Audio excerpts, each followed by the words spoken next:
Este vídeo le pertenece a Skipper Creep. Este creepypastero borró su contenido, pero logré rescatar esta creepy, disfrútenla como yo lo hice en su momento.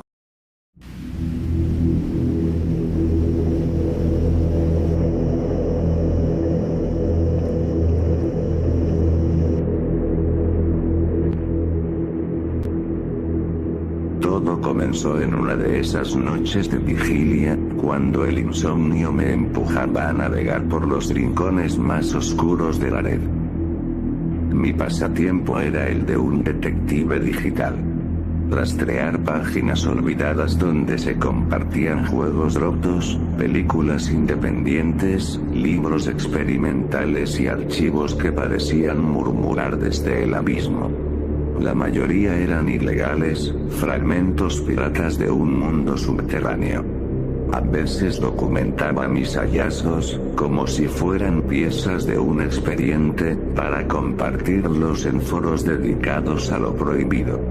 Pero este escrito no es un simple registro, es el testimonio de un hallazgo siniestro. Aquella noche lluviosa encontré una página distinta, escrita en japonés. Con ayuda de un traductor en línea intenté descifrar su sentido. Los posts, archivos y fragmentos multimedia parecían fósiles digitales.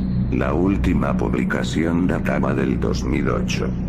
Era una conversación en la que un usuario afirmaba haber encontrado una película de anime del año 2000.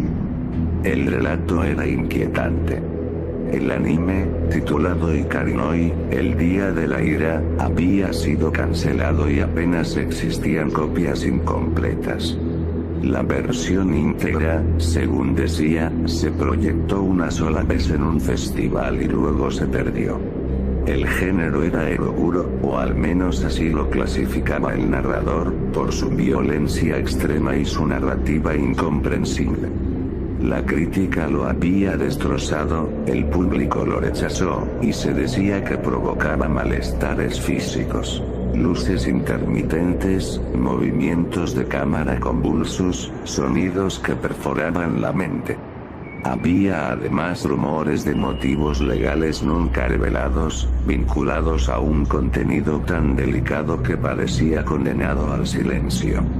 El usuario aseguraba poseer una copia recortada y advertía que no se hacía responsable de las consecuencias legales. Al leerlo pensé que era otra farsa, como tantas leyendas urbanas sobre animes perdidos. Sin embargo, al final del mensaje había un enlace de descarga. La curiosidad venció al escepticismo. Descargué el archivo, temiendo que fuera un virus. El antivirus no detectó nada. Era un simple AVI. El título rezaba Ikarinoi AVI, con una duración de 60 minutos. Lo abrí. Desde entonces, cada recuerdo de aquel filme me produce un malestar abstracto, como una enfermedad que no se disipa. El inicio era una pantalla negra con el título, acompañado de un soundtrack extraño, una mezcla de dark ambient y chirridos industriales. La historia comenzaba en una escuela. El protagonista, Yoichi, regresaba de las vacaciones y se mudaba a un nuevo pueblo.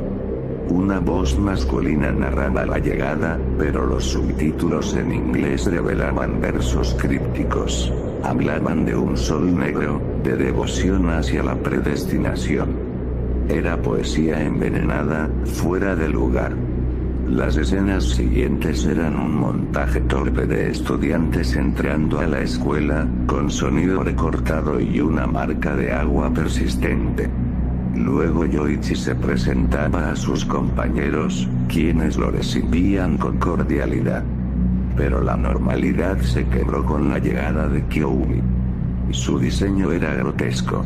Cabello largo y castaño, cabeza desproporcionada, cuello delgado como un palo, ojos enormes de un rojo enfermo. Su voz, monótona y ronca, resultaba insoportable. Ella se presentó en la clase y empezó a hablar, repetía los mismos versos extraños, pero esta vez más comprensibles. eran una apología del odio religioso, social y político. Parecía una predicadora siniestra recitando rezos. Cada vez que mencionaba el título del filme, como una horrible salmodia, la pantalla se llenaba de flashes blancos y negros que provocaban dolor físico. Comprendí entonces que los errores técnicos no eran fallas, eran intencionales. La animación se congeló mostrando a los estudiantes con ojos rojos, y al recuperar movimiento, todo se transformó en un infierno. Los alumnos se atacaban con furia, mordiéndose, golpeándose, bañando la pantalla con manchas rojas. Yoichi intentaba huir, pero todos parecían poseídos por una enfermedad distinta a cualquier virus. Finalmente lo atraparon. La escena mostraba cómo lo despedazaban, arrancando sus extremidades mientras sus gritos se mezclaban con un chillido metálico. El protagonista moría a mitad del metraje, dejando al espectador atrapado en un vacío narrativo. Pero después llegaron las escenas que, hasta hoy, me hacen pensar que este anime fue concebido con una intención enfermiza, deliberadamente monstruosa. La imagen se trasladaba a un baño escolar, insinuando que la enfermedad se había propagado más allá de las aulas. 3 figuras femeninas aparecían allí, 2 altas y una más pequeña, apenas una niña. Las mayores discutían, escupiendo palabras abstractas, versos de la misma poesía oscura que impregnaba todo el metraje. De pronto, una de ellas levantaba la tapa de porcelana y la descargaba contra la cabeza de la menor, una y otra vez.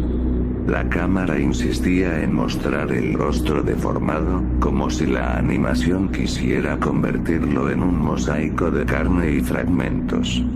La violencia se transformaba en ritual. Una de las figuras tiraba de las piernas de la niña, arrancándole el uniforme. Fue entonces cuando comprendí el odio que había rodeado este filme. Escenas eróticas censuradas de manera grotesca, que parecían una burla cruel. Pausé la cinta, discutiendo conmigo mismo hasta qué punto mi curiosidad podía convivir con mi moralidad. Pensé en detenerla, denunciarla, pero sentí que luchaba contra un espectro intangible. Suspiré y avancé. La secuencia culminaba con la figura desnuda pisoteando el abdomen de la pequeña, hasta reducirla a un símbolo de destrucción. El filme se cortaba abruptamente, como si anunciara un último acto incompleto. La enfermedad se expandía a la ciudad. La animación mostraba multitudes devorándose entre sí, padres arrojando a sus hijos a máquinas imposibles, niños serruchando cuerpos como si fueran manualidades escolares. Era un carnaval grotesco, un eco sucio de Crosset, aquel cómic polémico americano, pero más inmoral, más visceral. En un restaurante, los comensales se devoraban mutuamente. Un hombre obeso ingería una hamburguesa de vísceras y vomitaba sobre sí mismo. La cinta se hundía aún más en la abyección. Escenas de zoofilia y pedofilia insinuadas entre colores distorsionados, acompañadas por un piano lúgubre que parecía tocar desde la oscuridad. La última imagen mostraba a Kyouni, erguida desde lo alto, como un ídolo enfermo que contemplaba la ciudad en ruinas. Su voz emergía en un monólogo breve, confesando ser la artífice de aquella carnicería. Decía que lo visto era apenas una fracción de lo que podría suceder, la enfermedad de la ira. Mientras hablaba, la pantalla mostraba un paisaje devastado, un mundo sepultado bajo miles de cadáveres. Con solemnidad blasfema, Kyouni afirmaba que todo era la cólera de Dios, y que al final seríamos consumidos por ella.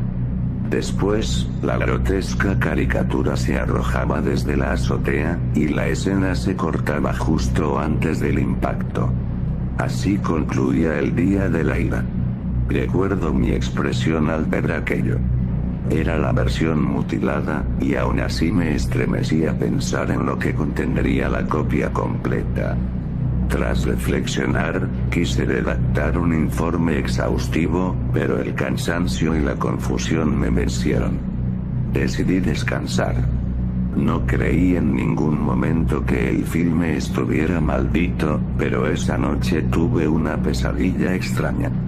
Me vi en una habitación oscura y pestilente. En la penumbra, una televisión transmitía la cinta. Frente a la pantalla estaba una joven que jamás había visto, pero que en mis adentros sabía que existía. Era delgada, pálida, de cabello frondoso, y permanecía pegada al monitor, sudando, excitada, envuelta en una colcha sucia impregnada de orina y heces. El ambiente era hostil, me sentía enfermo, suplicaba despertar. En el instante en que Kyo-mi pronunciaba su monólogo, la joven giró hacia mí. Su rostro se pudrió y estalló en un enjambre de moscas. Entonces desperté. La mañana siguiente, más sereno, intenté investigar sobre la película. Encontré poco y nada. ¿Quién la creó? ¿Por qué? Lo único hallado fue una portada que mostraba a Kyo-mi, y la copia recortada que borré después de verla, pues las pesadillas con aquella joven se intensificaban. Insisto, no creo que esté maldita, quizás solo estaba paranoico. Pero sé que esta obra no merece tu curiosidad. En conclusión, Ikari no Uo el Día de la Ira es un trabajo experimental que, para su época, intentó, de manera torpe y grotesca, criticar la normalización de la violencia audiovisual. Los diálogos, interrumpidos por estallidos de brutalidad, parecen sugerir una reflexión que nunca se concreta. Hoy,